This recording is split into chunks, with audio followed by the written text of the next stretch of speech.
नमस्कार, सत श्री अकाल।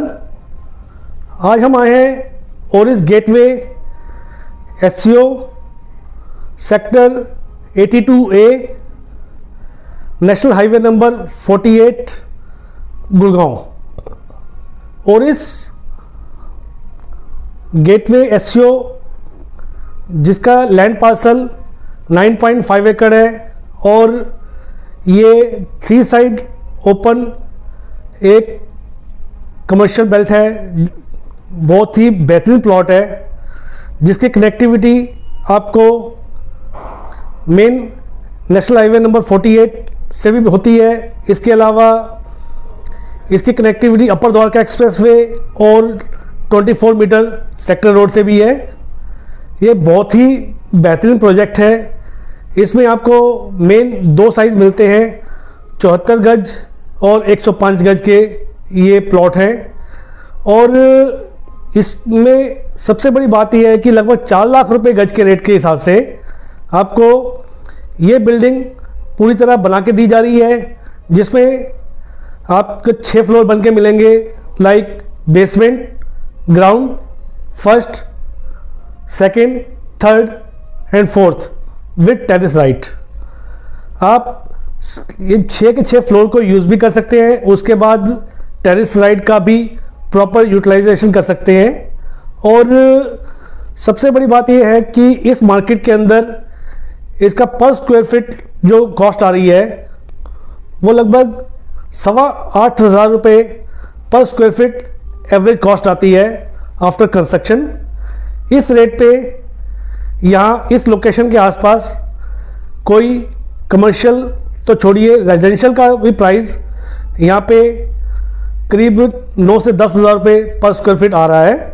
और सबसे बड़ी बात यह है कि इतने कम रेट पे आपको एक कमर्शियल स्पेस मिलती है, जिसमें कि अगर आप कंपेयर करते हैं कि रेजिडेंशियल प्लॉट्स में, तो रेजिडेंशियल प्लॉट आप लेने जाते हैं तो भी आपका बजट लगभग 3 से 5 करोड़ रुपए बन जाता है और उसमें आप रेजिडेंशियल प्लॉट ले पाते हैं।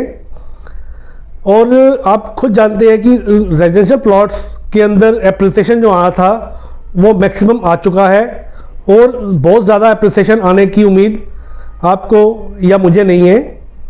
और सबसे अच्छी चीज़ ये है कि अब पंचकुला में फ्लोर वाइज कमर्शियल बिल्डिंग की रजिस्ट्री हो रही है और बहुत जल्द हमें उम्मीद है कि ये सिस्टम गुड़गांव में भी लॉन्च होगा।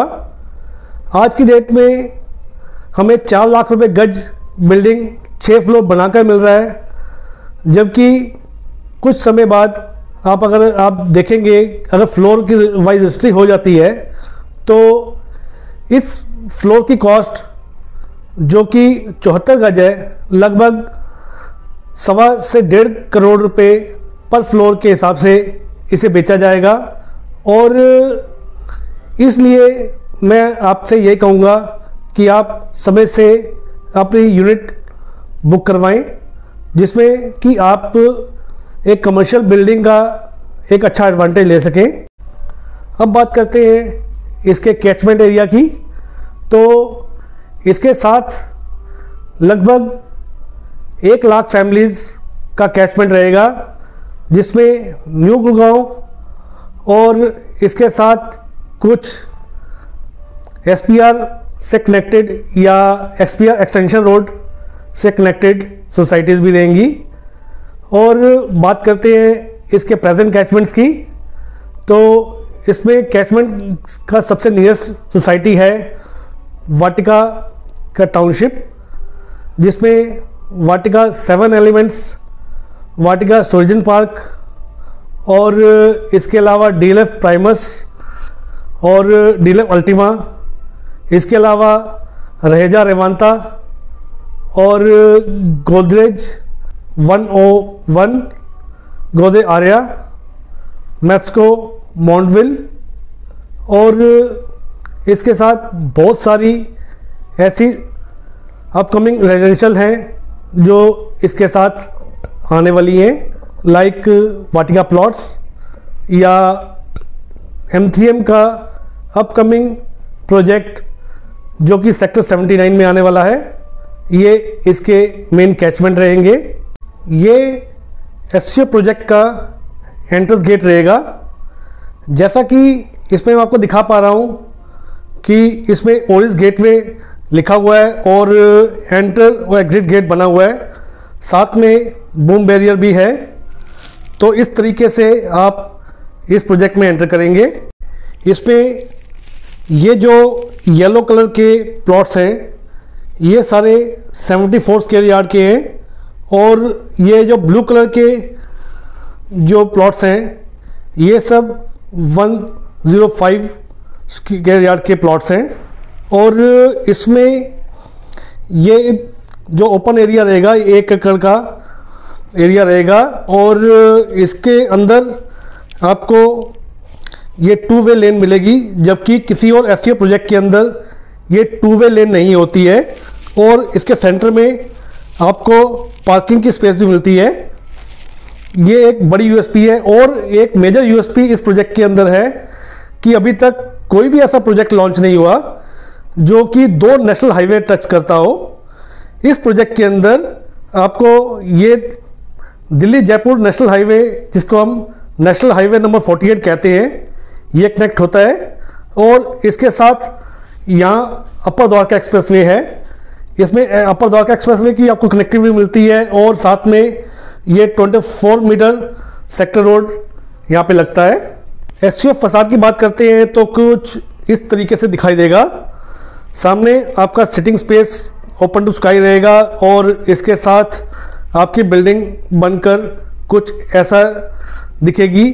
आउटर फसाड कंट्रोल जो है वो कंपनी के पास हमेशा रहेगा।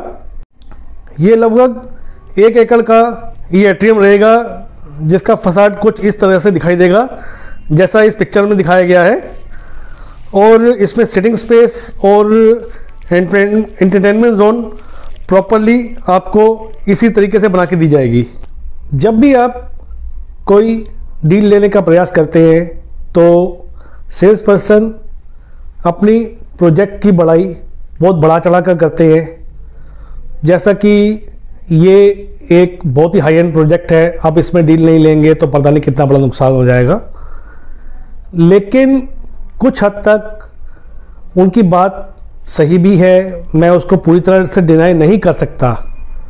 लेकिन ये एक सच्चाई है कि अगर आप कोई डील ले लेते हैं, आप इन्वेस्टर हैं, तो उस प्रॉपर्टी को यूटिलाइज करना लाइक लीजिंग के लिए या उस प्रॉपर्टी को लिक्विडेट करना लाइक उसको रीसेल के लिए आपके पास ज़्यादा कोई ऑप्शन नहीं होते हैं।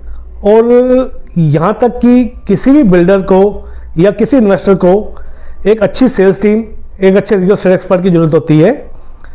और सबसे बुरी बात क्या होती है कि ये बिल्डर, ब्रोकर, चैनल पार्टनर, ये प्रॉपर्टी डीलर और ख़ास तौर पे बिल्डर के एम्प्लॉयज़ ये डील बेचते वक्त तो सब रिश्तेदारी में निकाल लेते हैं और बड़ी बड़ी बातें भी करते हैं। यहाँ तक कि इन्वेस्टर को ऐसे दिखाते हैं कि पता नहीं कि वो कितने सगे हैं। लेकिन जब आप डील ले लेते हैं तो उसके बाद ये लोग आपका फ़ोन उठाना ही प्रेफर नहीं करते। यहाँ तक कि अगर आपको कभी भी लाइफ में फाइनेंशियल प्रॉब्लम आती है या मॉरल सपोर्ट की ज़रूरत पड़ती है तो ये लोग सहयोग नहीं करते। ये बहुत गलत बात है, लेकिन इस रियल एस्टेट मार्केट की ये सबसे ज़्यादा कड़वी सच्चाई है। इसलिए मैं निवेशकों को ये चेतावनी देता हूँ कि बिना आप किसी एक अच्छे रियल एस्टेट एक्सपर्ट की गाइडेंस और असिस्टेंस के कोई भी कमर्शियल या रेजिडेंशियल प्रॉपर्टी में निवेश ना करें। और जब भी आप किसी एक अच्छे रियल एस्टेट एक्सपर्ट को हायर करते हैं तो कृपया ये बात सुनिश्चित कर लें कि वो एक्सपर्ट आपको आफ्टर सेल सर्विस या कस्टमर लॉयल्टी बेनिफिट देगा या नहीं।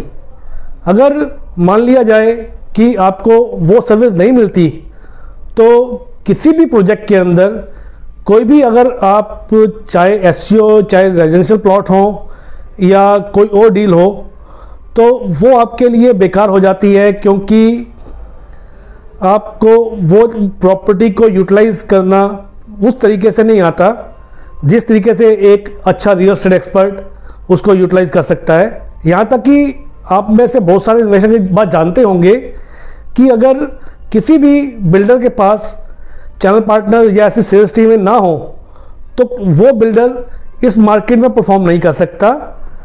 देखिए, बात ये होती है कि जब इस रिश्ते को शुरू किया जाता है, जैसा कि उस प्रॉपर्टी को आपको बेचने के लिए कन्विंस किया जाता है, उस समय जो वफादारी वो सेल्स पर्सन अपने बिल्डर के साथ निभा रहा होता है, कि अगर वही वफादारी सेल होने या वो डील होने के बाद अगर वो अपने क्लाइंट के साथ निभाए तो कभी भी इन्वेस्टर को लॉस नहीं हो सकता और इसमें रिस्क भी आपका बहुत कम हो जाता है। और इसलिए मैं निवेशकों को चेतावनी देता हूं कि बिना आप किसी एक अच्छे रियल एस्टेट एक्सपर्ट की गाइडेंस और असिस्टेंस के आप कोई भी प्रॉपर्टी में निवेश ना करें।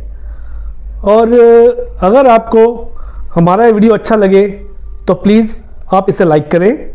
अगर आप प्रॉपर्टी लेने में किसी की सहायता करना चाहते हैं तो प्लीज़ इस वीडियो को शेयर करें और हमें ऐसे वीडियोस बनाने के लिए मोटिवेट करने के लिए प्लीज़ आप हमारा चैनल ज़रूर सब्सक्राइब करें।